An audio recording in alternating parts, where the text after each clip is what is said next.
నాడు అలా నేడు ఇలా ఏంటిదంటే ఇది నాడు బతుకమ్మ కుంట ఇంకా అసలు కుంట లోపలికుంటే దీని దగ్గర ఏంటంటే ఎడ్ల సుధాకర్ రెడ్డి ఈయన నా భూమి ఇదంతా ఒక ప్రైవేట్ ల్యాండ్ ఇండ్లకు ఎవరన్నా వస్తే ట్రెస్ పాస్ కేసులు పెడతాం అని చెప్పేసి అప్పుడు చాలా చేసిండు. అప్పుడు వాళ్ళ ఉన్న ప్రభుత్వంలో ఇప్పుడు దీంట్లో మొత్తం దీన్ని పూడిపిచ్చేసిండు ఆ చెరువుని.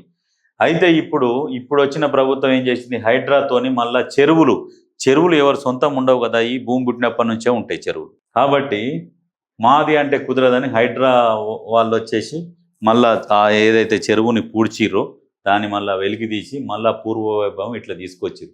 వాస్తవానికి ఇంత చిన్నగా లేదు. బతుకమ్మ కుంట చెరువు అనేది చాలా పెద్దది ఉంటుంది.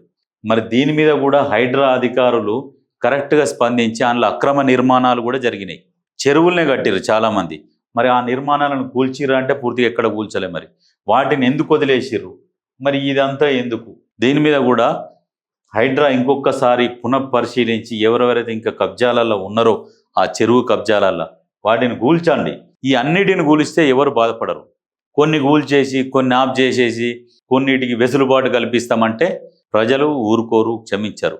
కాబట్టి అన్నిటినీ ఒకే విధంగా చూడాలి, ఒకే విధంగా కూల్చుకుంటూ రావాలి, లేకుంటే ఎవరి కూల్చకుండానే ఉండాలి. ఇది ఈ చెరువులో మళ్ళీ ఒకసారి పునఃపరిశీలించి ఆ చుట్టుముట్టు ఎక్కడైతే కబ్జాకు గురైందో అది కూడా చెరువులోకి వచ్చేటట్టుగా చూడాలని చెప్పేసి హైడ్రాను కోరుతున్నాం. గతంలో ఎట్లా ఉండే అంటే ఇది హైడ్రా రాకముందుకు బతుకమ్మ కుంట గతంలో కాదు ఇది. అయితే ఇది వచ్చేసి డిడి కాలనీ సైడు పక్క, ఇది వచ్చేసి ఇటు ఈ సైడ్ రోడ్, ఇది ఈ నుంచి అది ఆ మెయిన్ రోడ్డా. ఓకే. కాకపోతే ఏంటంటే ఇక్కడ లేవు ఇండ్లు, ఓకే, కానీ ఇక్కడ కూడా లేవు. ఇది కూడా కబ్జాకు గురైంది. ఇది ఇక్కడ ఉన్న కొన్ని ఇండ్లు మొత్తం ఇవన్నీ కబ్జా చేసుకురు. చెరువు ఇంత చిన్నగా లేదు.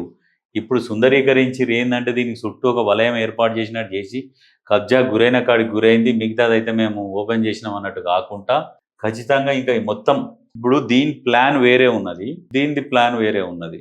ఇప్పుడు ఇవన్నీ ఇప్పుడు కబ్జా గురైనవి కూడా తీసేయాలి. మిగతాయి కూడా చాలా ఎక్కడెక్కడైతే మొత్తము అక్రమంగా కట్టుకున్నారో అవన్నీ తీసేయాలి.